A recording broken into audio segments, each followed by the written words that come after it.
les amis. Hello, everyone, everybody. Sometimes I better speak English because now the business is taking another level. Nous sommes en train de nous enregistrer aussi au Nouveau-Brunswick. Donc, à part le permis en Ontario, au Québec, donc nous pouvons représenter ceux qui sont déjà des Canadiens, des Haïtiens, des Africains, toutes sortes de nationalités, les Français surtout, qui vivent au Canada, particulièrement en Ontario, au Québec, et actuellement la demande est faite aussi pour le Nouveau-Brunswick. Donc, c'est dans ce sens-là que je continue à produire pour vous de bons contenus sur demande. Donc, la demande qui m'a été orientée ces dernières semaines, c'est surtout quelles sont les premières étapes pour la planification quand on planifie d'acheter une maison.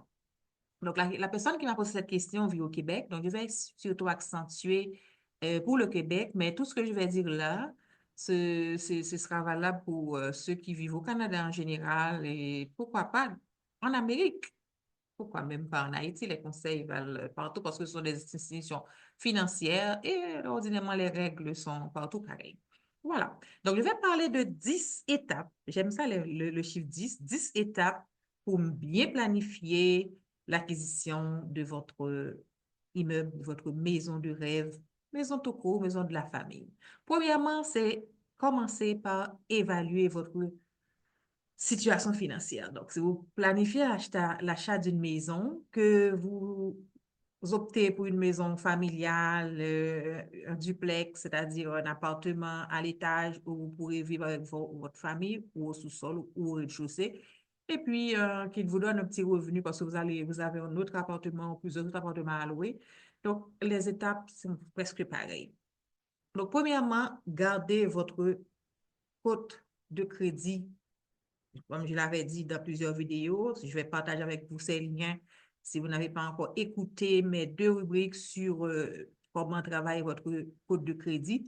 Eh bien, votre code de crédit, votre pointage de crédit, votre score de crédit, tout dépend de comment vous l'appelez, a un impact direct sur le taux d'intérêt que vous allez obtenir lors de l'achat de votre maison, sur l'hypothèque que vous allez contracter dans une institution financière.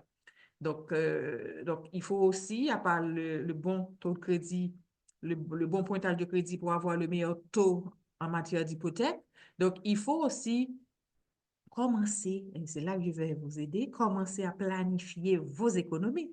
Parce que en achetant une maison, tout dépend de votre bureau de crédit, tout dépend aussi de l'objectif. Et aussi, il y a des avantages à mettre beaucoup plus de fonds de votre poche. C'est en ce sens-là que vous devez commencer à économiser au moins 5 à 20%, parce que si vous mettez 5%, vous aurez beaucoup plus de mensualités à payer, des assurances obligatoires à payer. Mais si vous mettez 10-20%, vous allez voir que les mensualités seront moindres. Donc, c'est en ce sens-là que je peux commencer dès maintenant à vous aider à faire des économies, de l'épargne, afin vraiment d'avoir les le montant nécessaire pour la mise de fonds. Donc, 5 à 10%, 20%, donc calculez, hein, si vous voulez acheter un immeuble de 500 000 dollars canadiens, donc combien qu'il vous faut épargner. Il faut aussi regarder vos dettes hein, par rapport à vos revenus, parce que si vous avez déjà un taux de surendettement élevé, donc c'est sûr que c'est perdu d'avance, donc on ne va pas vous emprunter de l'argent. Donc, ça, c'est toujours dans le premier point, hein, étudier la situation financière. Donc, j'aurais dû faire plusieurs petites vidéos avec seulement cette question, mais pour que mon client, là, ou bien la personne qui m'a contacté, qui m'a posé cette question, ne reste pas sous sa soif. Donc, je vais faire une vidéo un peu plus longue parce que c'est très important, cette question, et aussi les étapes, c'est maintenant qu'il faut les travailler. Donc, euh, il faut vérifier, comme je l'ai dit, vos revenus, parce que si vous avez un revenu familial moins de 100 000, c'est sûr que vous n'allez pas pouvoir acheter une maison à 500 000 dollars. Donc, regardez combien vous gagnez, combien vous devez déjà comme passif et quelles sont les charges entre famille, enfants, etc. que vous avez. Si vous avez des enfants mineurs, les revenus des enfants que le gouvernement vous donne pour les enfants parfois, ça compte aussi parce que c'est peut-être des revenus plus ou moins sur une longue durée et stables. Donc, on peut évaluer ça avec vous. Parce que quand vous allez avoir la maison, vous devriez payer les taxes, les assurances, l'entretien de la maison, donc les charges électriques, donc c'est pas comme un appartement. Donc c'est pourquoi il faut vraiment regarder qu'est-ce que vous avez comme revenu si vous êtes seul, est-ce que vous avez d'autres personnes qui peuvent aussi acheter, vous aider à vous qualifier pour le prêt. Donc c'est très, très important.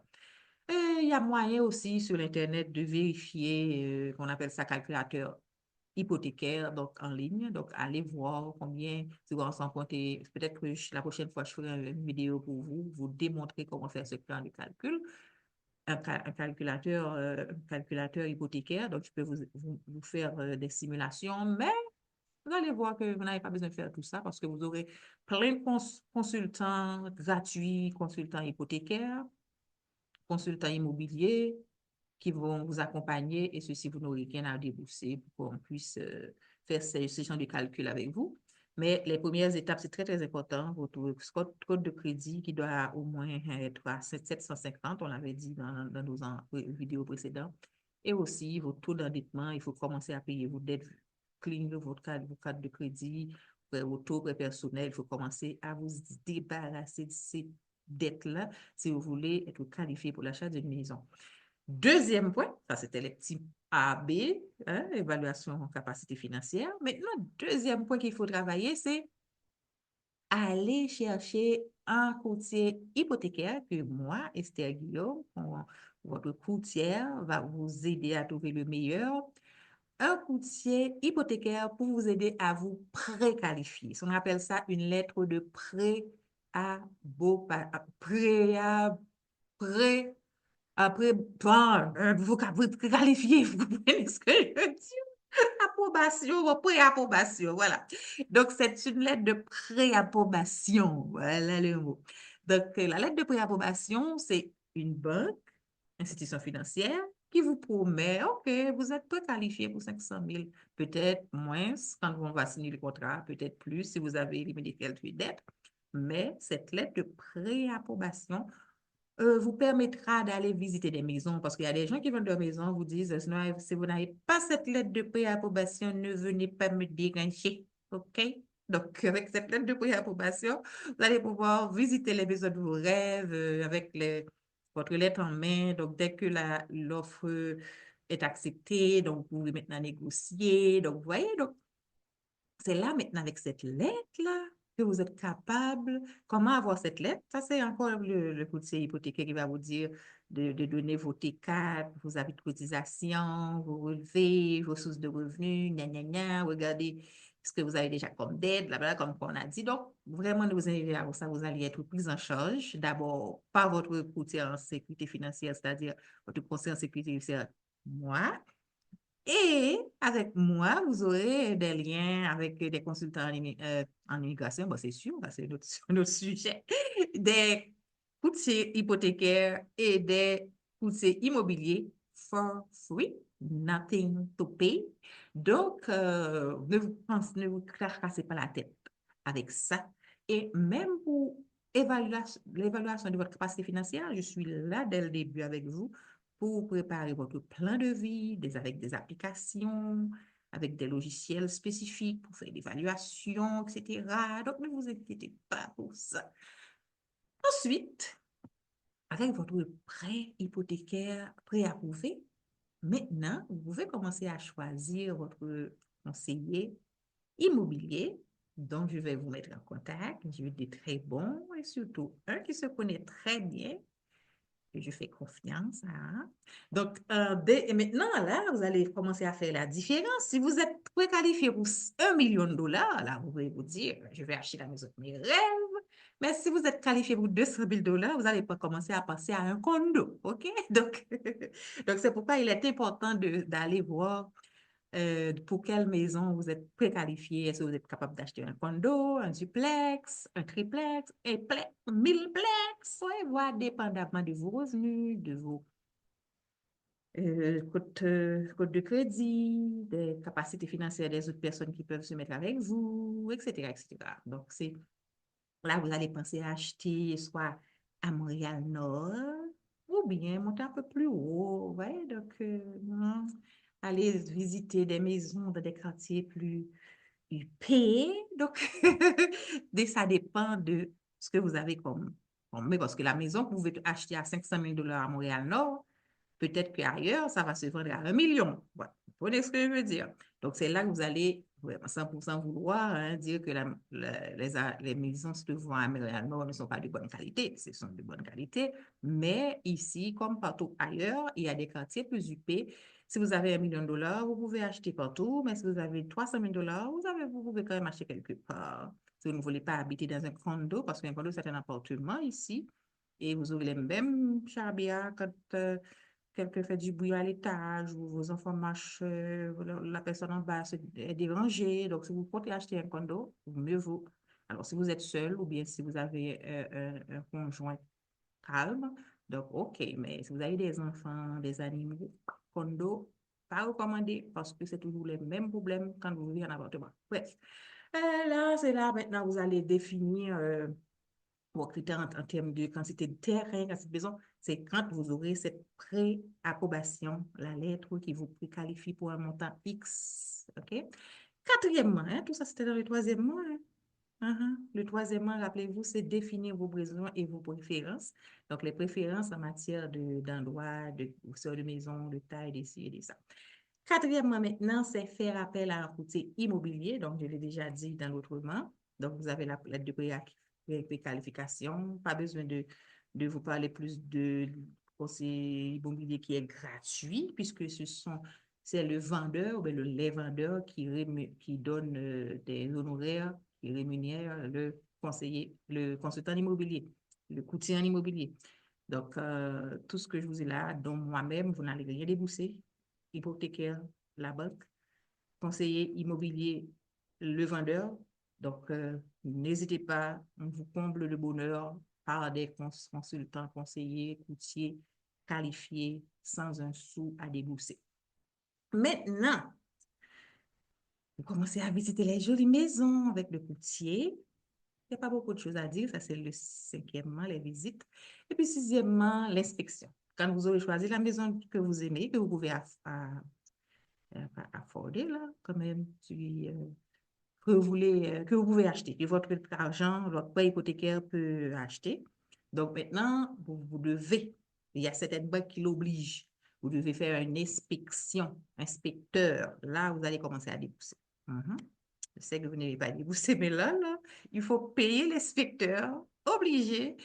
Parfois, ça coûte 1 000 $, moins, je ne vais pas vous donner de prix, tout dépend de la zone, tout dépend de la grandeur de la maison. Bon, hein, ça varie entre 500 à 1000 quelque chose. OK? J'ai jamais payé plus que 1 000 $ pour une maison.